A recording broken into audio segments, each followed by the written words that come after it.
आप देखना शुरू कर चुके हैं चरावली ई पाठशाला। और आज का हमारा टॉपिक रहेगा शाहजहां। ये वही शाहजहां जिससे को आप ताजमहल बनवाने के लिए जानते हैं। साथ ही जिस किले की प्राचीर से 15 अगस्त के दिन हमारे देश के प्रधानमंत्री तिरंगा झंडा लहराते हैं, उस किले को बनवाने का श्रेय भी इसी शाहजहां को जाता है। तो चलिए शुरू करते हैं आज का टॉपिक। शाहजहां जहांगीर की मृत्यु के बाद ये दिल्ली की गद्दी पर बैठता है 4 फरवरी 1628 को, और अपने मरने तक यानी कि 1658 तक दिल्ली की गद्दी पर आसीन रहता है। जैसा कि आपको मैं पहले ही बता चुका हूँ, इसकी जो माता थी जगत गोसाई, जो कि जोधाबाई के नाम से भी फेमस थी। ये वो जोधाबाई नहीं है जो अकबर के जो बीवी थी, ये वो जोधाबाई हैं जो जहांगीर की पत्नी थी, और ये जोधपुर के मोटा राजा उदय सिंह की पुत्री थी। ये मैंने आपको पिछली क्लास जब जहांगीर के बारे में पढ़ा रहा था तभी मैंने आपको बताया था। यहाँ केवल आपको एक तरह से रिवाइज ही करा रहा हूँ। दूसरा, इसका जो जन्म हुआ था वो हुआ था 5 जनवरी 1592 को। ये इतना इम्पोर्टेंट नहीं है, लेकिन जो जन्म का स्थल है वो इम्पोर्टेंट है कि शाहजहां का जन्म कहाँ हुआ था, लाहौर में हुआ था। और लाहौर से आपको क्या फैक्ट मैंने पिछली बार याद कराए थे कि लाहौर में जहांगीर के मकबरा, जहांगीर की बीवी नूरजहां का मकबरा, और तीसरा एक मकबरा किसका है, अनारकली का मकबरा। तो 3 मकबरे हैं लाहौर में, और चौथा इस शाहजहां का जन्म भी वहीं लाहौर में हुआ था। ये मैं आपको पिछली क्लास में ही बता चुका था। दूसरा, इसका जो शाहजहां का जो विवाह हुआ था, वो उसकी जो बीवी थी वो कौन थी, मुमताज़ महल। यानी उसका नाम क्या था, उसका नाम था Arjumand Bano Begum. Very important fact कि मुमताज़ महल का वास्तविक नाम क्या था, आपसे कई बार पूछा गया क्वेश्चंस में। इसको बिल्कुल याद कर लेना, रट लेना, चाहे कुछ भी कर लेना। तो मुमताज़ महल थी, मुमताज़ महल एक उपाधि थी, वास्तविक नाम उसका था अर्जुमंद बानो बेगम। और ये कौन थी, ये भी मैंने आपको जब पिछली क्लास में बताया था, जब हम जहांगीर के बारे में पढ़ रहे थे। ये थी जहांगीर की जो पत्नी थी ना, नूरजहां, जिसका नाम मेहरुनिसा था। नूरजहां भी उपाधि दी गई थी, आपको पता है। तो ये उसी नूरजहां के भाई आसफ खां की बेटी थी। यानी कि अर्जुमंद बानो कौन थी, ये थी नूरजहां के भाई आसफ खां के बेटी। और इसको भी उपाधि मिली थी, इसका नाम था उपाधि था मुमताज़ महल, नाम था अर्जुमंद बानो बेगम। और नूरजहां भी उपाधि थी, और नूरजहां का नाम क्या था, मेहरुनिसा। ये इतना क्लियर हुआ। उसके बाद जो इसका नाम था, जो आप देख रहे हैं शाहजहां, शाहजहां इसका नाम नहीं था। शाहजहां इसको उपाधि दी थी, किसने दी थी उपाधि, जहांगीर ने। कब दी थी, जब जहांगीर ने दक्षिण का जो अभियान किया था अहमदनगर पे। तो अहमदनगर में विजय तो पूरी नहीं हो पाई थी, लेकिन अहमदनगर के साथ इसकी संधि हो गई थी अपनी शर्तों पर। तो उसमें इसका खुर्रम का बड़ा ही रोल था। तो इस रोल से खुश होके जहांगीर ने अपने बेटे खुर्रम को शाहजहां की उपाधि, शाहजहां यानी कि शाह मतलब किंग और जहां मतलब वर्ल्ड, तो किंग ऑफ वर्ल्ड यानी कि विश्व सम्राट। शाहजहां का मतलब होता है विश्व सम्राट। अगर मैं इंग्लिश में बोलूं तो किंग ऑफ वर्ल्ड, यानी कि दक्षिण जीत लिया, दक्षिण पे मतलब अधिकार हो गया। दैट मीन्स उनके लिए वही पूरा विश्व था। तो अपने बेटे को वो विश्व सम्राट कहने लगा, यानी कि किंग ऑफ वर्ल्ड कहने लगा। और ये खुर्रम उसी नाम के साथ दिल्ली की गद्दी पर बैठा था। और इस शाहजहां से पहले इसको जहांगीर ने एक उपाधि दी थी, वो दी थी शाह की उपाधि। वो कब दी थी, मेवाड़ सफलता के बाद। मेवाड़ सफलता यानी कि वही राणा सांगा के पुत्र राणा उदय सिंह, उनके पुत्र महाराणा प्रताप, जिन्होंने कभी भी तीनों ने मुगलों से कभी भी संबंध नहीं स्थापित किए थे। लेकिन जहांगीर के समय पर राणा अमर सिंह थे, जो मैंने आपको पिछली बार बताया था, महाराणा प्रताप के बेटे, और उनके बेटे करण सिंह। उन दोनों ने मिलकर जहांगीर के साथ संधि की थी, पैक्ट किया था, और उसको निभाने में सबसे महत्वपूर्ण योगदान भी इसी खुर्रम का था। तो उससे प्रसन्न होकर शाहजहां ने जहांगीर ने अपने बेटे खुर्रम को उपाधि दी थी शाह। शाह मतलब समझ गए होंगे, शाह का मतलब क्या है, बताइए शाह का मतलब क्या है। शाह का मतलब सम्राट या किंग। ठीक है, तो इसको 2 उपाधि दी थी। वो दोनों उपाधि किसने दी, जहांगीर ने। कौन कौन सी, एक शाह की उपाधि, वो कब दी, मेवाड़ सफलता के बाद, और एक दी शाहजहां की उपाधि, वो कब दी, विजयनगर संधि के अहमदनगर संधि के बाद। ठीक है, इतना आपको समझ में आ गया। उसके बाद अब बात करते हैं इस अर्जुमंद बानो बेगम पे।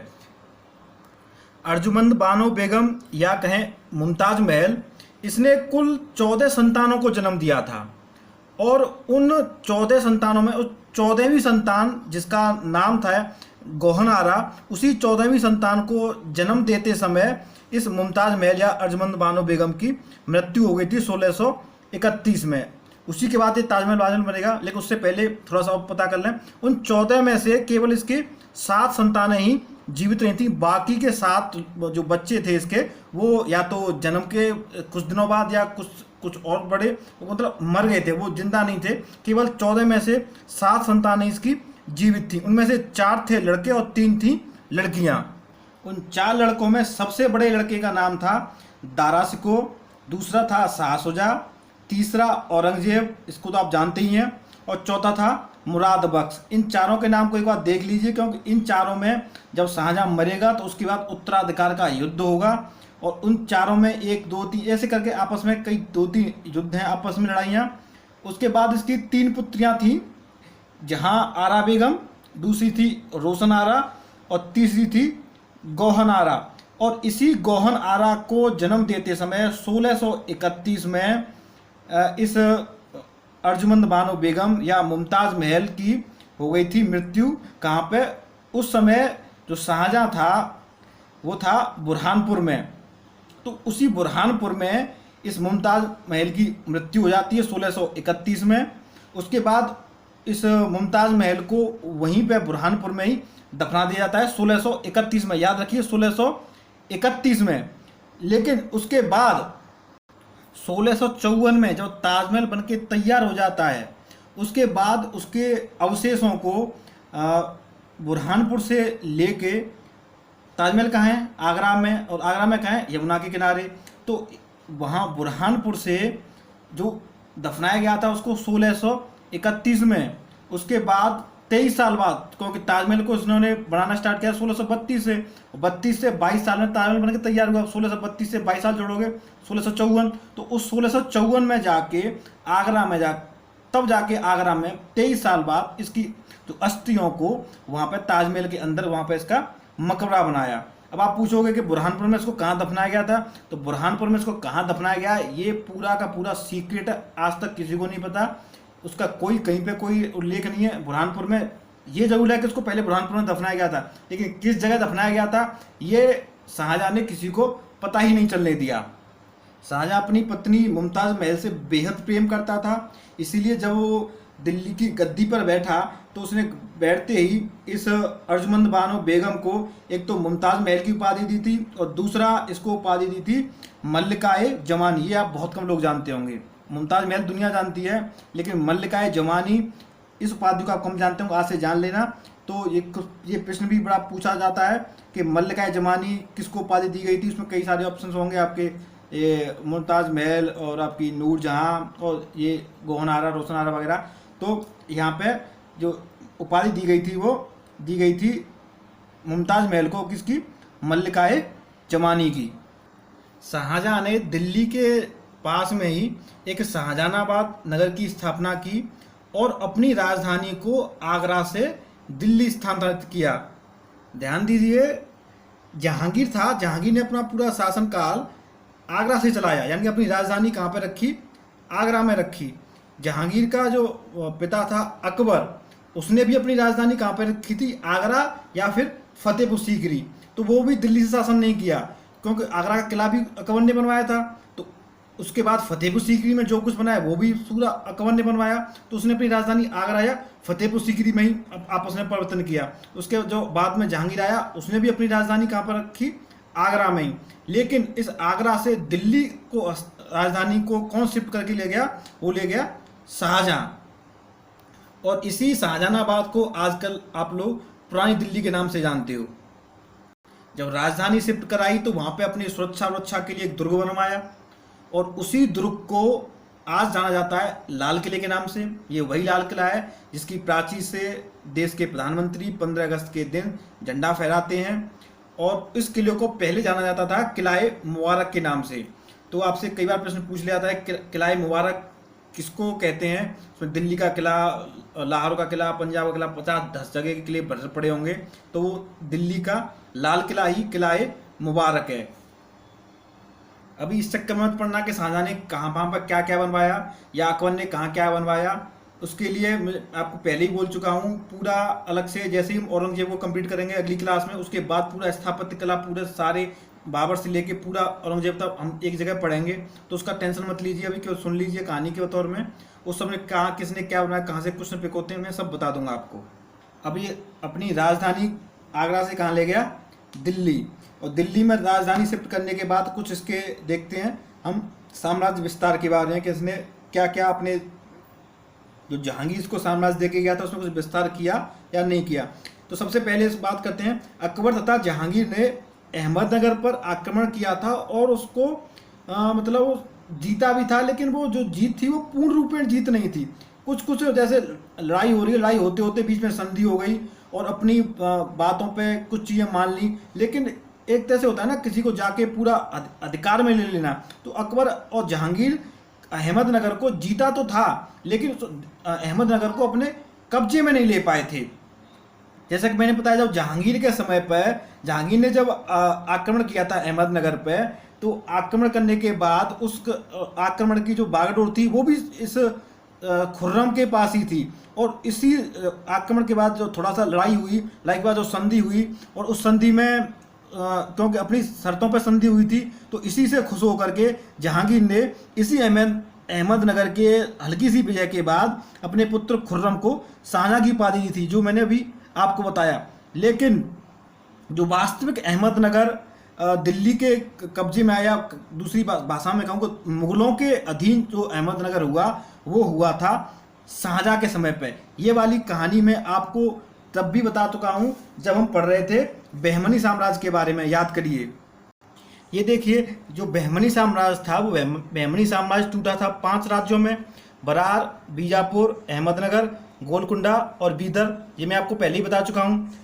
और उसके बाद ये जो बीदर है, ये बीदर जाके मिल गया था बीजापुर में, यानी कि बीजापुर ने बीदर को जीत लिया था।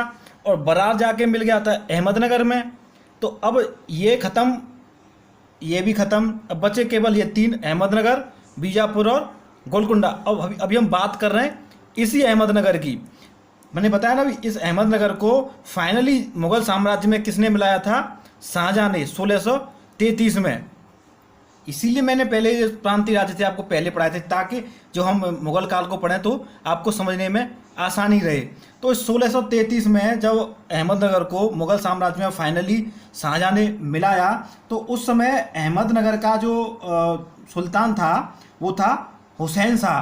तो उस हुसैन शाह को पकड़ के इसको जेल में बंद कर दिया। अब मैं आपसे पूछूं कि किस जेल में बंद किया, तो आपको बता देना चाहिए, क्योंकि मुगल, कोई भी मुगल किसी भी को पकड़ के क्वेश्चन पूछे है ना, पकड़ के जेल में बंद कर दिया, जेल में डाल दिया, किसी भी मुगल को उठा के देख लेना आप, अकबर से लेके औरंगजेब तक यही इनके पास पावर थी, जो किसी को पकड़ के जेल में बंद करते थे। बाकी तो सब ऐसे ही थे नीचे वाले। तो इनमें से लेके औरंगजेब तक कोई भी किसी को पकड़ के जेल में डालता है ना, और जेल का जिक्र आता है, तो आप आंख बंद करके उस जेल का नाम टिक कर देना ग्वालियर, क्योंकि मुगलों के टाइम की जो जेल थी वो था ग्वालियर का किला।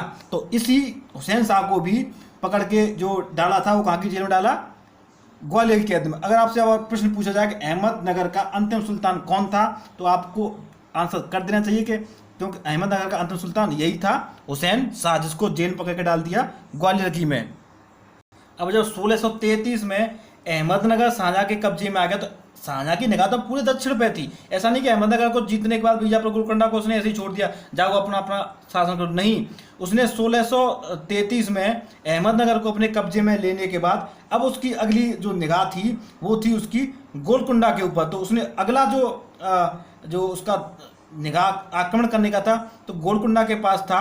तो गोलकुंडा का जो उस समय जो अल्पवयस्क जो शासक था उसका नाम था कुतुब शाह। वो उस चीज़ को समझ गया कि अब शाहजहां जो मुगल शासक है, अब जैसे अहमदनगर को अपने कब्जे में ले लिया है, ठीक वैसे ही हमें अपने कब्जे में ले लेगा। तो उसने अपना एक दूत पहले ही भेज दिया और बोला कि साहब हम आपसे संधि करने को तैयार हैं, आपको हम अपने यहाँ से टैक्स वैक्स जो भी आ रहा है हम आपको देते रहेंगे, लेकिन हमें हमारे ऊपर कैसे भी करके कृपा बनाइए और हमें यहाँ गद्दी पर बैठे रहने दो। क्योंकि अहमदनगर को तो उसने फिनिशी जेल में डाल ही दिया। तो शाहजहाँ ने उसकी बात मान ली और 1636 में कुतुब शाह के साथ संधि कर ली। संधि में क्या कि जो टैक्स आ रहा है वो यानी कि कह सकते हैं डायरेक्टली तो नहीं, जैसे कि पहले अहमदनगर को अकबर और जहांगीर ने जीत रखा था, ठीक उसी प्रकार शाहजहाँ ने इस गोलकुंडा पे भी अपना इनडायरेक्टली अधिकार जमा लिया था, पूरा नहीं इनडायरेक्टली।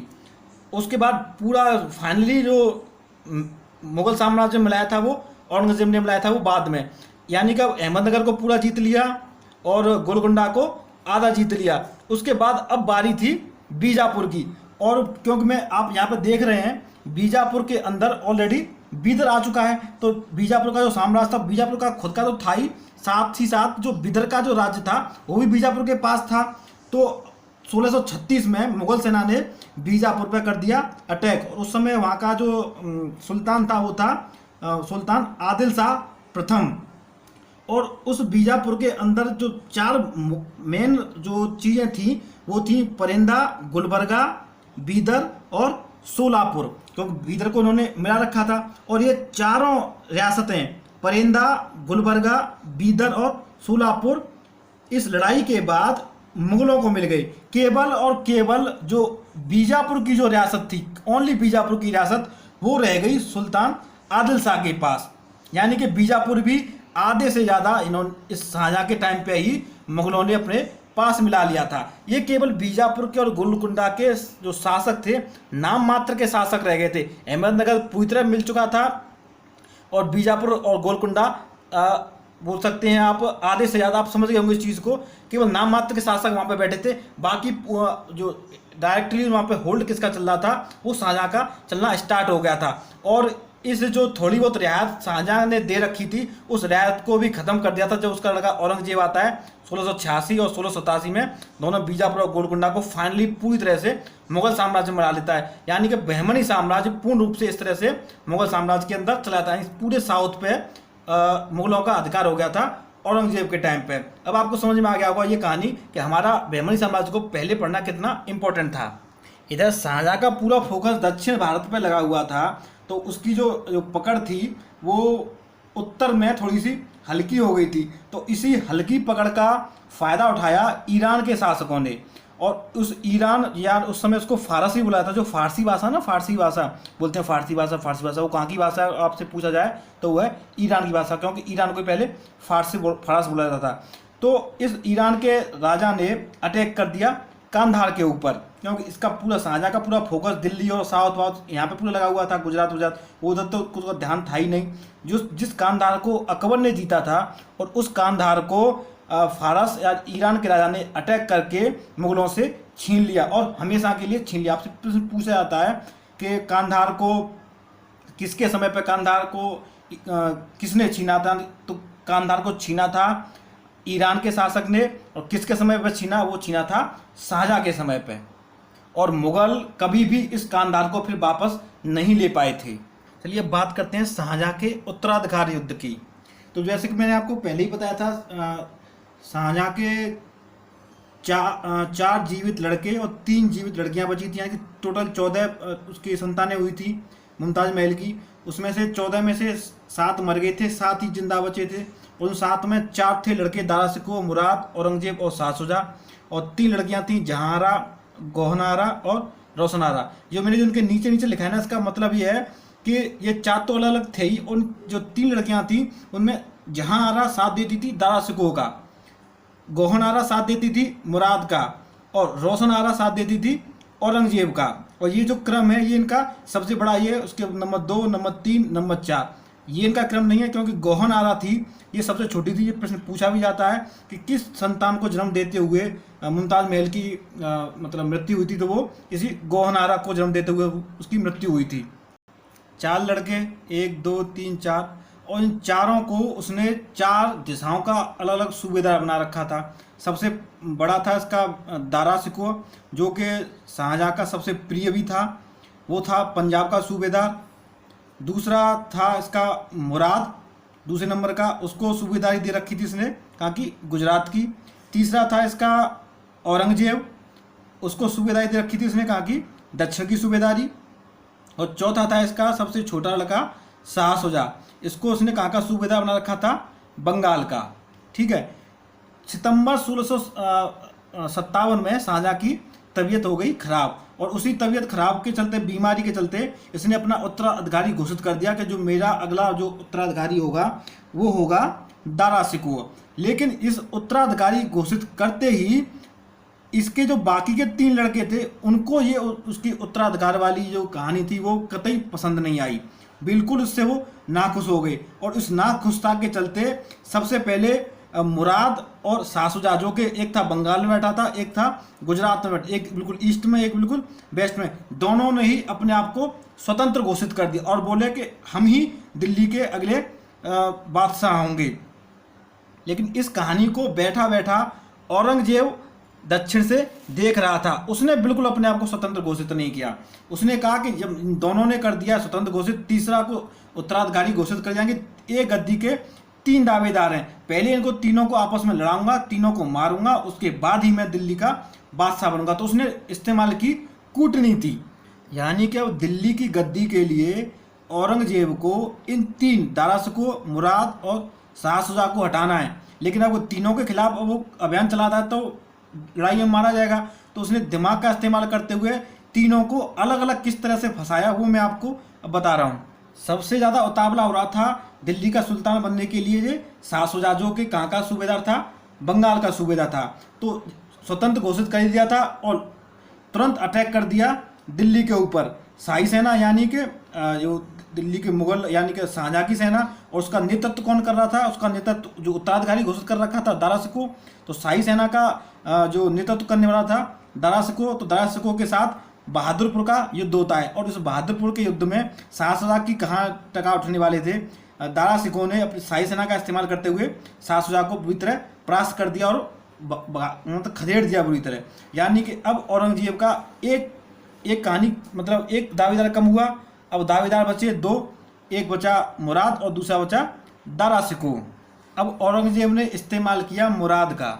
मुराद को बोला कि भाई दारा शिकोह को हराना अकेले बस की बात नहीं है। शाह शुजा की आप हालत देख चुके हो बहादुरपुर के युद्ध में, बुरी तरह उसने दारा शिकोह ने शाह शुजा को मार मार के भगा दिया है।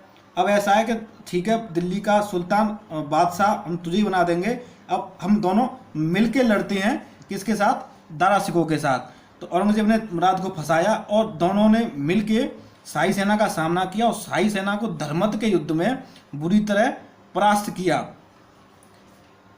शाही सेना की पराजय यानी कि दारा शिकोह की पराजय। अब यानी कि 2 दावेदार शाह शुजा और दारा शिकोह लड़ाई से बाहर, अब बचे केवल 2, मुराद और औरंगजेब। जब औरंगजेब को ये लग ही रहा था कि दारा शिकोह लड़ाई से बाहर हो चुका है और वो मुराद के लिए प्लानिंग कर रहा था कैसे इसको हटाया जाए, तभी दारा शिकोह जो धर्मत के युद्ध में शाही सेना के साथ हार गया था, उसने 1 महीने के बाद जो आसपास के कुछ और राजे रजवाड़े थे उनकी सेना के साथ इकट्ठा किया और मुराद और औरंगजेब के खिलाफ सामूगढ़ के लड़ाई में कूद पड़ा। अब औरंगजेब को लगा कि अब तो इस दारा शिकोह को बुरी तरह मतलब मामला करना पड़ेगा। तो फिर उस दूसरी लड़ाई में भी जो सामूगढ़ का युद्ध था उसमें भी दारा शिकोह को बुरी तरह हराया और वहाँ से खदेड़ खदेड़ के भगा दिया। उसके बाद दारा शिकोह की हिम्मत नहीं हुई कि मैं इस औरंगजेब या मुराद से दोनों से सामना करूं। अब दारा शिकोह जब भाग गया, उसके बाद जब मुराद बचा तो औरंगजेब ने मौके का तुरंत फायदा उठाया और उस मुराद को पकड़ के, जो उसके अभी साथ में लड़ रहा था, उस मुराद को पकड़ा और बंदी बनाया। और बंदी बनाने के बाद उसको पूरी तरह से कहानी समाप्त मार ही दिया। यानी कि अब औरंगजेब अकेला बचा था, तो अकेला बचा है तो राज्याभिषेक किसका होगा, औरंगजेब का होगा। तो इस तरह औरंगजेब का राज्याभिषेक होता है दिल्ली में 1658 में। इसको बोलते हैं औरंगजेब का फर्स्ट राज्याभिषेक। अब अभी भी कहानी में ट्विस्ट बचा हुआ, कहानी पूरे से समाप्त नहीं हुई है उत्तराधिकार की, क्योंकि दारा शिकोह तो अभी जिंदा है, उसको तो उत्तराधिकारी घोषित किया था शाहजहाँ ने, वो कैसे मान जाएगा जब तो जिंदा रहेगा। इधर शाह शुजा जो पहले बहादुरपुर के युद्ध में शाही सेना के साथ हार गया था, सबसे पहले जो बंगाल का सूबेदार था, उसको भी खुजली हो रही थी, वो भी आके औरंगजेब से भिड़ा और औरंगजेब ने बुरी तरह उसको भी भगा दिया और ये भागा अरकान, वहाँ से फिर कभी ज़िंदगी में वापस ही नहीं आया हिंदुस्तान। अब ये भी भाग, एक मर गया, मार दिया मुराद को, और ये शाह शुजा भाग गया अरकान, दारा सिकोह बचा था। तो दारा सिकोह ने उसने सोचा, उसने कहा जब तक जान में आन है तब तक तो दिल्ली की गद्दी को छोड़ना नहीं है। तो आके भिड़ा देवराई के युद्ध में और औरंगजेब ने कहा अब की बात तुझे नहीं छोड़ूंगा कैसे भी करके।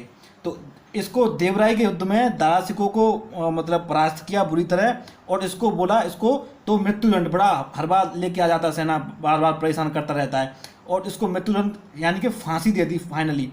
और फांसी देने के बाद इसको जो दफना दिया कहाँ, हुमायूं के मकबरा, जहाँ हुमायूं का मकबरा है वहीं पर जाके दारा सिकोह को दफना दिया। और इस दारा सिकोह को मारने के बाद देवराई के युद्ध के बाद औरंगजेब ने सांस ली, बोला कि अब मेरे पास कोई नहीं बचा है, तो उसने दोबारा से फिर अपना राज्याभिषेक करवाया। तो प्रश्न आपसे पूछा जाता है कि कौन मुगल बादशाह था जिसका दो बार राज्याभिषेक हुआ? लोग गलती से कर देते हैं हुमायूं को, क्योंकि हुमायूं पहले बाबर के बाद बादशाह बना था, उसके बाद फिर 1555 में आया, तो उसने राज्याभिषेक वहाँ पर दोबारा नहीं कराया था, उसने एक बार ही राज्याभिषेक था, दोबारा आके चुपचाप आके बैठ गया था। लेकिन इस औरंगजेब ने अपना राज्याभिषेक दो बार करवाया था। पहला राज्याभिषेक हुआ था उसका दिल्ली में, और दूसरा उसका राज्याभिषेक हुआ था देवराई में। इसको ध्यान देना, दो बार राज्याभिषेक किसका हुआ है? वो हुआ है औरंगजेब का।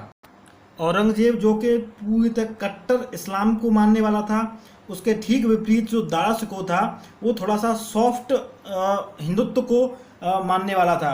उसका पता चलता है हमें उसके किए गए कार्यों से, क्योंकि सबसे पहले तो जो दारा सिकोह था वो गीता में विश्वास रखता था, क्योंकि गीता उसको संस्कृत में लिखी थी तो उसको पढ़ने समझ में नहीं आता था, तो उसने उसका फारसी में अनुवाद कराया। और दूसरा उसने योग वशिष्ठ उसका भी फारसी में अनुवाद किया। तो यानी कि अब आपसे प्रश्न पूछा जाए कि भगवत गीता का फारसी में अनुवाद किसने किया, तो वो दारा सिकोह ने किया।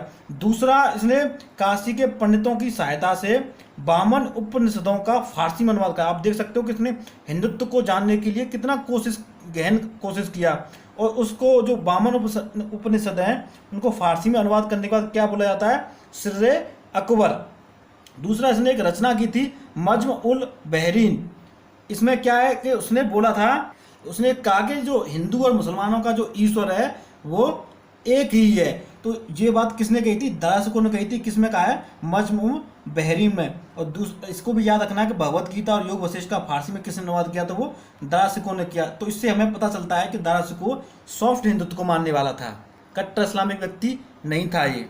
इसी युद्ध के बाद, किस युद्ध के बाद? अरे देवराई के युद्ध, जिस युद्ध में औरंगजेब ने दारा सिकोह को हराया और उसको मारा।